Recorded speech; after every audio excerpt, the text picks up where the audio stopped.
So hello friends, this is Gaurav और एक बार मैं आपका फिर से स्वागत करता हूं आपके अपने इस चैनल में जीके क्लासेस फॉर प्रिपरेशन। दोस्तों, जैसा कि हमने कहा था कि एक जो इसका सेकंड पार्ट हम लोग लेके आएंगे, जो हमारा चैप्टर सेकंड जो सेकंड चैप्टर चल रहा है ग्लोब अक्षांश और देशांतर का, उसका सेकंड पार्ट लेकर आए हैं। ठीक है, तो अब ये डायग्राम पहले इसलिए बनाया है क्योंकि थोड़ा सा डायग्राम बनाने में टाइम लगता है, तो इसीलिए और अच्छे से समझाने के लिए जो है टाइम पर्याप्त नहीं बच पाता, तो इसीलिए हमने पहले डायग्राम बना दिया ताकि अच्छे से आपको समझाया जा सके। ठीक है, तो दोस्तों, जैसा कि हमने पहले अक्षांश के बारे में बात की थी, आज हम देशांतर के बारे में बात करने वाले हैं। फिर देखेंगे दोनों को जोड़ के कि किस तरीके से हम टाइम निकालते हैं। ठीक है, टाइम किस तरीके से हम लोग डिसाइड करते हैं एक जगह से दूसरी। जैसे मान लीजिए कि इंग्लैंड में जो टाइम है, अभी मान लीजिए इस समय जो है अभी टाइम यहाँ पे 9 बजे का टाइम है, और तो इंग्लैंड में क्या टाइम होगा इस समय। ठीक है, तो इस तरीके से हम लोग टाइम का एक बार देखेंगे कि दोनों को मिला के किस तरीके से हम लोग टाइम निकालते हैं। ठीक है, उससे पहले आप चैनल को लाइक, सब्सक्राइब और शेयर जरूर कर दीजिए ताकि ज़्यादा से ज़्यादा लोगों के पास ये वीडियो पहुंच सके और ज़्यादा से ज़्यादा लोग इसका फायदा उठा सके। आज का जो चैप्टर है वो बहुत ज़्यादा इंटरेस्टिंग है और बहुत ज़्यादा अच्छा जो है, आज जो टॉपिक है वो बहुत ज़्यादा अच्छा टॉपिक है। ठीक है, और ये समझने वाली चीज़ है क्योंकि टाइम मैनेजमेंट तो आपको पता है कि टाइम का जो इस्तेमाल है हर कोई करना चाहता है और हर कोई जानना चाहता है कि भाई किस देश में क्या समय हो रहा होगा, है ना। अभी अगर हम देखेंगे तो यहाँ मॉर्निंग का टाइम है, तो पता चले कि अगर हम अमेरिका में अगर किसी से बात करते हैं या किसी अदर कंट्री में अगर बात करते हैं तो देखते हैं कि वहाँ जो है कुछ अलग टाइम होगा। ठीक है, या उस समय वहाँ पे अभी रात का समय होगा, यहाँ ये हो सकता है। ठीक है, तो ये सारी चीज़ें, तो उसके लिए जो है हमें जानना जरूरी है। उसके लिए हम लोग अक्षांश और देशांतर को मिला के टाइम को देखेंगे कि किस तरीके से हम समय को पूरे वर्ल्ड में डिसाइड यानी निश्चित करते हैं कि किस किस तरीके से हमको समय निश्चित करना है कि कहाँ पे किस मानक मानक समय क्या होना चाहिए और किस तरीके से हम उसको डिसाइड करेंगे। तो चलिए शुरू करते हैं। अच्छा, टेलीग्राम पे हमने जो है पीडीएफ जो है अपलोड किया था, और आप देख सकते हैं कि @GK क्लासेस फॉर प्रिपरेशन, आप इस पे जाके वहाँ से पीडीएफ डाउनलोड कर सकते हैं। पीडीएफ बहुत इंपॉर्टेंट क्वेश्चन है।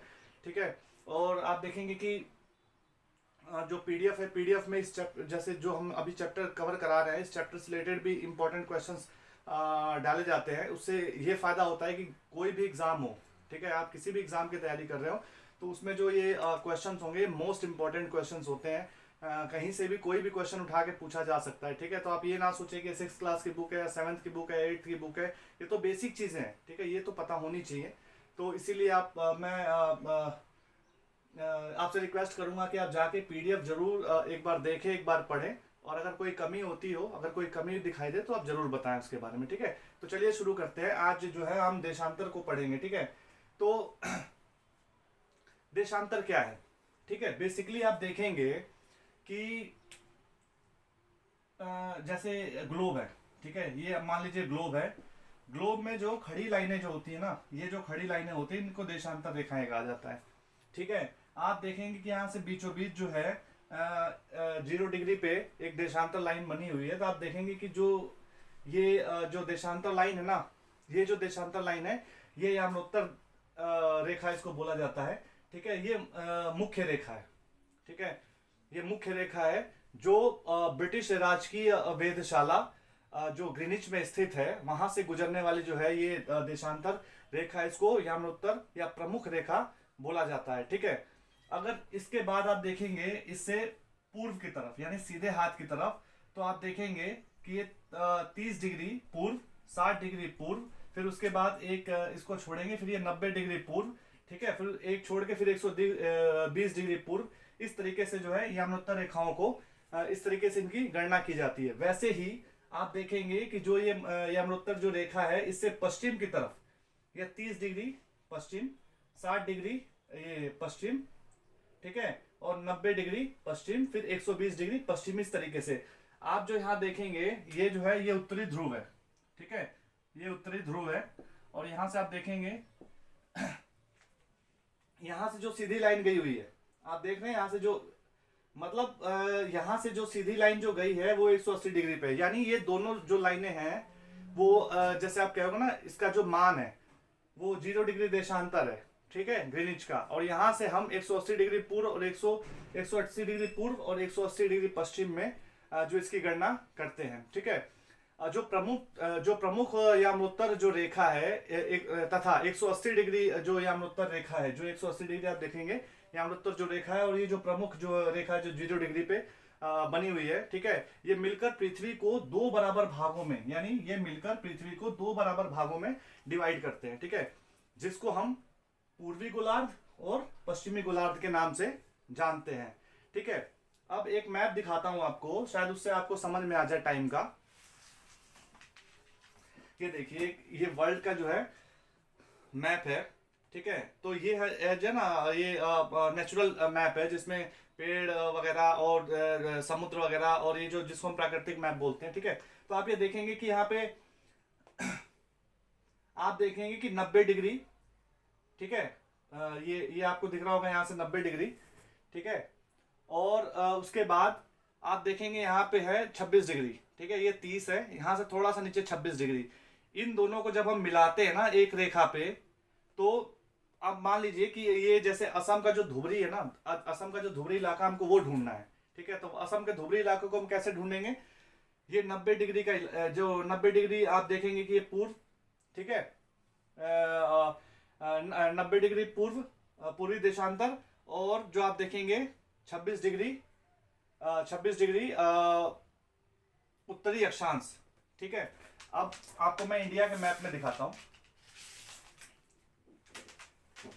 ये देखिए, यहाँ पे 90 डिग्री पूर्वी देशांतर, और यहाँ पे आप देखेंगे 26 डिग्री, यहाँ पे आप देखेंगे 26 डिग्री जो है उत्तरी अक्षांश, ठीक है। इन दोनों को हम जहां मिलाएंगे, इन दोनों को जहां मिलाएंगे वहां पे धुबरी, यानी असम का जो धुबरी इलाका है ना, वो धुबरी इलाका वहां पे स्थित है। आप चाहे तो मैप की गणना से आप देख सकते हैं, मैप को आप समझ सकते हैं, ठीक है। असम का जो धुबरी है वो 26 डिग्री उत्तर अक्षांश पर और 90 डिग्री पूर्वी देशांतर पर स्थित है। तो हमने असम का धुबरी देखा, जो एक एग्जाम्पल था, ठीक है। अच्छा, अगर देशांतर और समय को की गणना करनी है तो किस तरीके से हम उसकी गणना कर सकते हैं, ठीक है। सबसे पहले लोग क्या करते थे कि पहले के समय में लोग क्या करते थे कि जो सूर्य, चंद्रमा, ग्रहों, इनकी गतियों से जो है समय का पता लगाते थे, ठीक है। हम देखते हैं कि जो सुबह का टाइम होता है, ठीक है, और जो शाम का टाइम होता है, सुबह और शाम के टाइम में, ठीक है, हम देखते हैं कि जो हमारी जो इमेज होती है, यानी जो हमारी परछाई होती है, ठीक है, वो कैसी नजर आती है? वो तिरछी नजर आती है, ठीक है।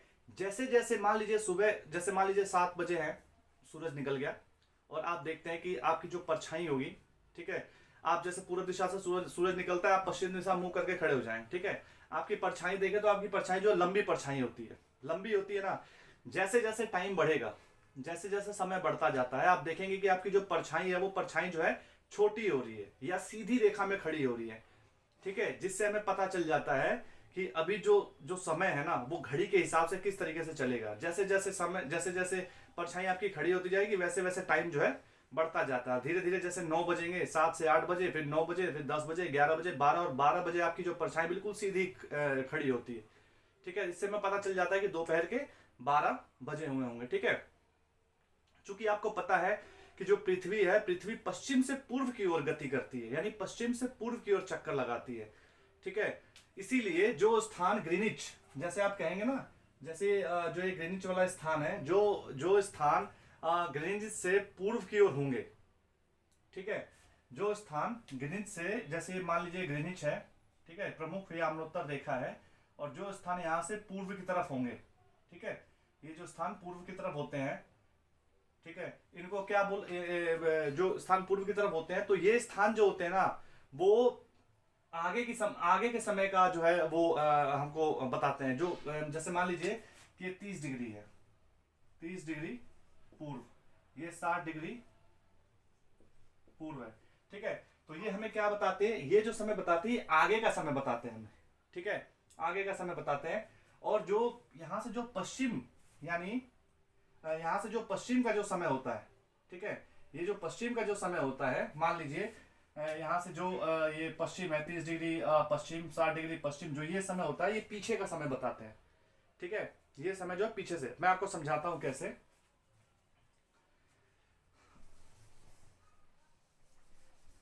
तो हम जो समय की गणना करते हैं ना, वो समय की गणना अक्षांश और देशांतर दोनों को मिला के करते हैं। जैसे मैंने आपको बताया धुबरी का एक एग्जाम्पल आपको दिया था, जो असम का जो एक धुबरी जगह है, जो एक धुबरी इलाका है, उसका एग्जाम्पल मैंने आपको दिया था। ये आप देखेंगे कि जो इसमें विषुवत वृत्त है ना, ये विषुवत वृत्त है। यहाँ पे आप देखेंगे यहाँ से 20 डिग्री दक्षिण, ये 20 डिग्री उत्तर, ठीक है। यहाँ से आप देखेंगे जब 20 डिग्री उत्तर से जब ऊपर की तरफ जाएंगे आप 26 डिग्री पे जाएंगे, ये 26 डिग्री पे, ठीक है। और यहाँ से आप मान लीजिए 60 है, तो ये जो है ना इतनी जगह यहाँ पे बनी नहीं, लेकिन ये जो जैसे जो यहाँ से जो देशांतर की जो रेखा 90 डिग्री पे आएगी, और जो ये 26 डिग्री जहाँ जाके मिलेगा, ये जो जो पॉइंट बनता है, वहां पे वो धुबरी का इलाका जो स्थित होगा। अच्छा, कैसे गणना करते हैं इसकी? आपको पता है कि 24 घंटे में पृथ्वी अपने अक्ष पर 360 डिग्री घूम जाती है, लगभग 24 घंटे, ठीक है। और आप देखेंगे कि यानी अगर 360 को हम, ठीक है, 360 को 24 से अगर डिवाइड करते हैं, तो 1 घंटे का अगर हमें टाइम निकालना होता है तो कितना आता है? 15 डिग्री आता है, ठीक है, 15 डिग्री आता है। अगर 360 को हम 24 घंटे से डिवाइड करते हैं तो 1 घंटे का जो टाइम आता है हमारा 15 डिग्री, यानी 1 घंटे में जो हमारी पृथ्वी है वो 15 डिग्री घूमती है, ठीक है। तो इस हिसाब से आप देखेंगे कि 4 मिनट में, यानी पृथ्वी जो है 4 मिनट में 1 डिग्री घूमेगी। पृथ्वी यानी 4 मिनट में 1 डिग्री घूमेगी, ठीक है। इसी तरह जब ग्रीनविच पर दोपहर के 12 बजेंगे, ठीक है, जब ग्रीनिच, मान लीजिए ये ग्रीनिच है, ठीक है, यहाँ पे दोपहर के जब 12 बजेंगे तो इससे जो पूर्व का जो टाइम होगा, यानी उससे 15 डिग्री पूर्व में, आप मान लीजिए जैसे ये 30 डिग्री पूर्व लिखा है ना, यहाँ पे 15 डिग्री पूर्व हो गया, ठीक है। ये 15 डिग्री एक एक करके छोड़ के लिखा हुआ है, 15 डिग्री पूर्व हो गया, ठीक है। तो यहां से जो है 1 घंटे मतलब 15 डिग्री पूर्व में, जिस समय यहाँ पे 12 बजे होंगे ग्रीनिच पर, वहां से 15 डिग्री पूर्व में वहां का क्या समय होगा? यानी 15 चौक 60, यानी 1 घंटा, 15 गुणे 4 बराबर 60, यानी बराबर 1 घंटा। यानी जब ग्रीनिच पर 12 बजे होंगे, उससे 15 डिग्री पूर्व में क्या समय होगा? 1 बजा होगा, ठीक है, 1 बजे का समय होगा। लेकिन अगर हम बात करें ग्रीनिच से पश्चिम की तरफ, अगर ग्रीनिच, ये ग्रीनिच है और ग्रीनिच से हम अगर पश्चिम की तरफ बात करें, जैसे मैंने बताया आपको ये 30 डिग्री है, तो यहाँ मान लीजिए आप 15 डिग्री होगा, ठीक है। तो अगर पश्चिम की तरफ हम बात करते हैं, तो पश्चिम की तरफ जो हम जब चलेंगे ना, तो 1 घंटा घड़ी जो है पीछे हो जाती है, ठीक है, 1 घंटा जो घड़ी पीछे मानी जाती है, जो ग्रीनिच के समय से है, ठीक है। तो कहने का मतलब यह है कि अगर मान लीजिए ग्रीनिच से पूर्व की तरफ हम चलते हैं और 15 डिग्री अगर हम पूर्व में चले होंगे, बढ़े होंगे, तो 1 घंटा हमारी घड़ी जो है वो जैसे यहाँ 12 बजे होंगे तो वहां पे 1 बजा होगा। वैसे ही जब ग्रीनिच से 1 घंटा हम पीछे की तरफ रहेंगे, ठीक है, तो वहां पे जो हमारा 12 की जगह 11 बजा होगा, यानी वहां 1 बजा और यहाँ पे 11 बजा, यानी 12 से 1 घंटा पहले, ठीक है।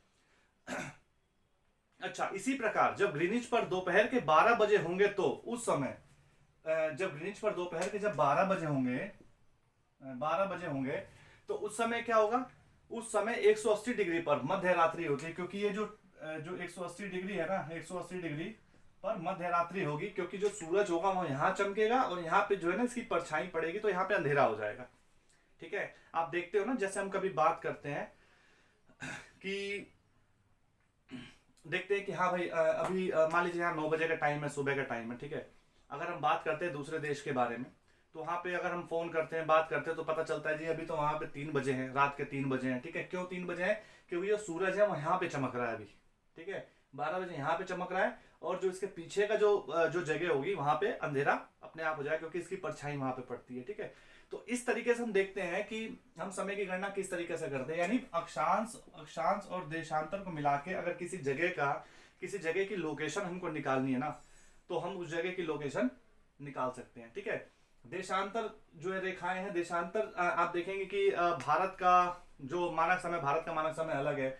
आप देखेंगे कि जो बड़े देश हैं, ठीक है, जो बड़े देश होते हैं, बड़े देशों में कई मानक समय होते हैं, ठीक है। इंडिया का चलो एक मानक समय, जैसे मान लीजिए कि आप देखेंगे कि जिस समय असम में जो सूरज निकलता है, ठीक है, जिस समय असम में सूरज निकलता है उस समय गुजरात में क्या टाइम होगा, है ना, किस किस तरीके से उसकी टाइम की गणना होगी। तो गुजरात के और असम के जो समय है, ठीक है, उसमें जो है कम से कम कुछ नहीं तो 1 घंटा 45 मिनट का अंतर होता है। यानी मानक समय, इंडिया का जो मानक समय है वो कितना लिया गया है, क्या लिया गया, कहां से लिया गया है, आप देखोगे इंडिया का जो मानक समय है वो लिया गया है इलाहाबाद के नैनी से। ठीक है, इलाहाबाद के नैनी से जो है इंडिया का जो मानक समय लिया गया है वो इलाहाबाद के नैनी से लिया गया है। और मानक समय इसका 82.5 डिग्री, ठीक है, 82.5 डिग्री पे, 82.5 डिग्री पूर्व का मानक समय जो है इलाहाबाद के नैनी से जो इसका मानक समय गुजरता है, जो भारत को 2 बराबर भागों में विभाजित करता है। जो समय का है ना, जो बराबर भागों में विभाजित करता है। मान लीजिए कि कोई ट्रेन है, ठीक है, अगर हम देखेंगे कि असम में भाई वो ट्रेन जो है 5 बजे वहां से चलती है, ठीक है, और अगर उसी समय उसी ट्रेन की लोकेशन हम गुजरात में देखेंगे तो वो भाई वो अलग दिखाई देगा, है ना। इसीलिए एक मानक समय रखा गया ताकि वहीं से जो है समय की गणना की जा सके। ठीक है, असम के, मान लीजिए असम के डिब्रूगढ़ से गुजरात के जो द्वारका का जो समय है ना वो 1 घंटा 45 मिनट का अंतर होता है। तिथि जो देश के जो मध्य से गुजरने वाली जो यमुनोत्तर रेखा है ना, स्थानीय समय की दूरी पूरे देश का मानक समय उसका माना जाता है। यानी जो इलाहाबाद के जो नैनी से जो रेखा जो गुजरती है ना वहीं से उसका मानक समय माना जाता है और उसको बराबर जो समय को ना उसको वहीं से उसकी गणना की जाती है। मान लीजिए कि इंग्लैंड, अगर हम इंग्लैंड की बात करते हैं, ठीक है, इंग्लैंड की बात करते हैं, हमने सुना जी भारत और इंग्लैंड का जो मैच है ना वो दोपहर में 2 बजे होने वाला है। ठीक है, भारत और इंग्लैंड का जो मैच है वो दोपहर में 2 बजे होने वाला है। ठीक है, तो दोपहर के 2 बजे भारत में क्या मतलब अगर दोपहर का 2 बजे वहां का, तो उस समय भारत में क्या टाइम होगा। ठीक है, आपने सोचा कभी? तो हम देखते हैं उसके बारे में किस तरीके से हम गणना करते हैं। ठीक है, दोपहर का जो मान लीजिए कि दोपहर के वहां 2 बजे होंगे इंग्लैंड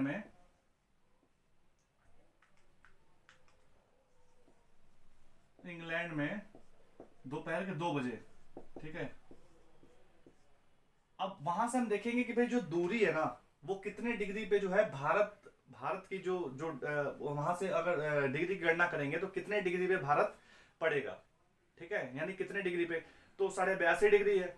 ठीक है, 82.5 डिग्री आप देखोगे ये यमुनोत्तर, आप देखोगे कि ये यमुनोत्तर रेखा है। यहां से हम देखेंगे भारत की जो दूरी की गणना करेंगे कि भारत की जो दूरी है वो कितने डिग्री अक्षांश पे, सॉरी कितने डिग्री देशांतर पे पड़ेगा। तो वहां से हम ये देखेंगे कि भाई 82.5 डिग्री पूर्व में पड़ता है। यानी वहां का जो समय है ना, वहां के समय से भारत के जो समय है 5.5 घंटे का अंतर है। 5.5 घंटे का अंतर है। इससे हमें ये पता चलता है कि अगर वहां पे 2 बजे दोपहर में मैच होगा, 2 बजे दोपहर में मैच होगा भारत और मान लीजिए इंग्लैंड का, दोपहर में 2 बजे मैच होगा, तो यहाँ पे 5.5 घंटे का अंतर, यानी 5 और 2 7, 7:30 बजे शाम को, यानी वहां से यहां 5.5 घंटे का अंतर है। इससे कम डिग्री अगर हम पाकिस्तान की बात करें तो इससे कम डिग्री पे पाकिस्तान, थोड़ा सा इससे कम है।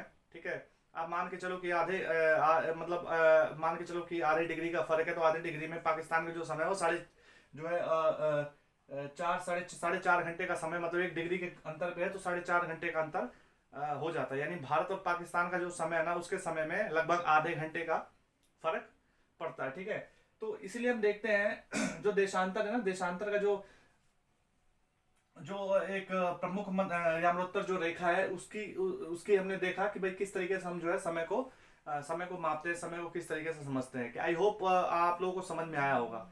ठीक है, अच्छा एक चीज मैं बताना चाहूंगा कि कुछ जैसे सभी लोग हैं, ठीक है, सभी लोगों की इमेज अलग होती है।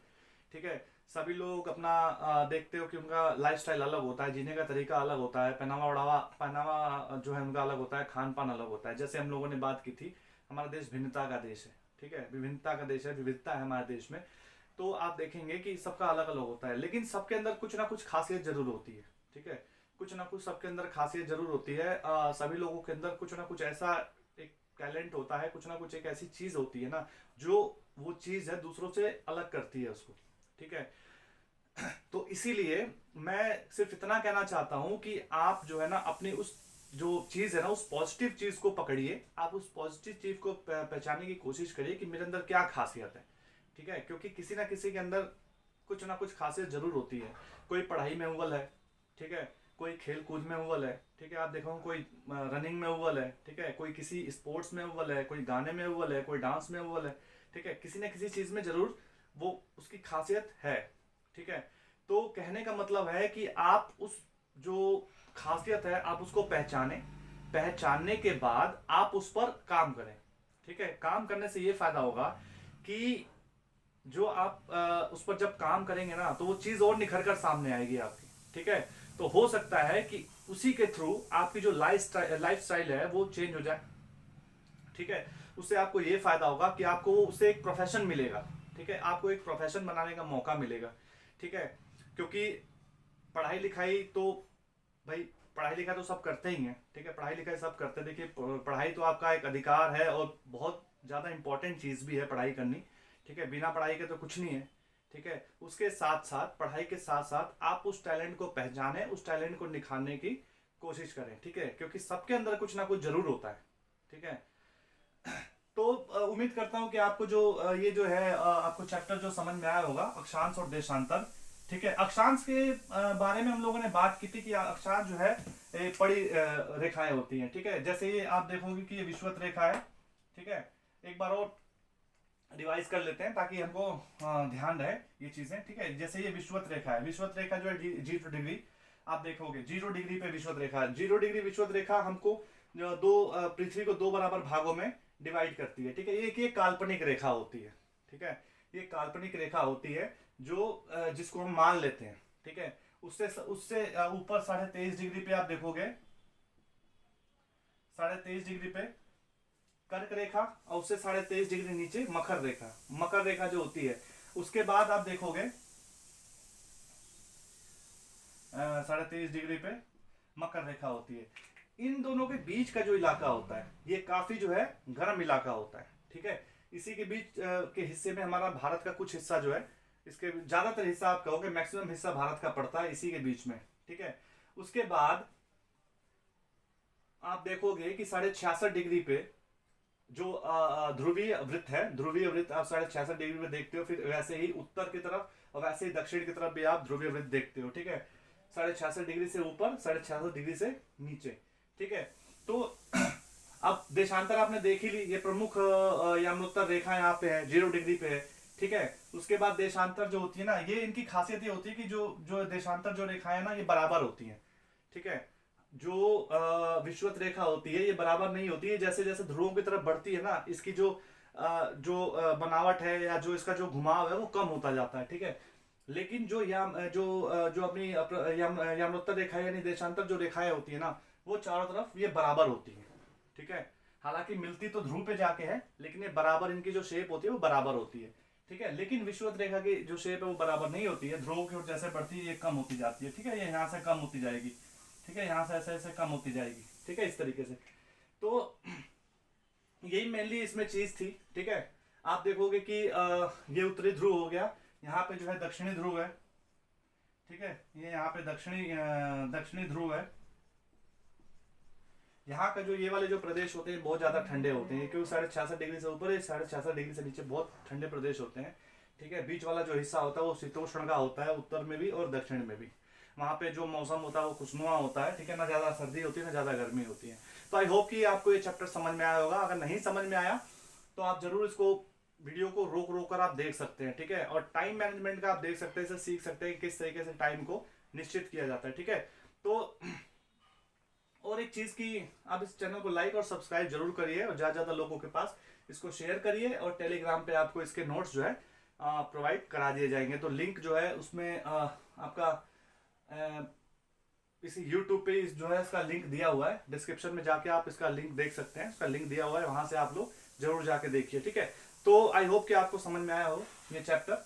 और अगर कहेंगे तो अच्छे से इसको एक बार और समझा दिया जाएगा, ठीक है।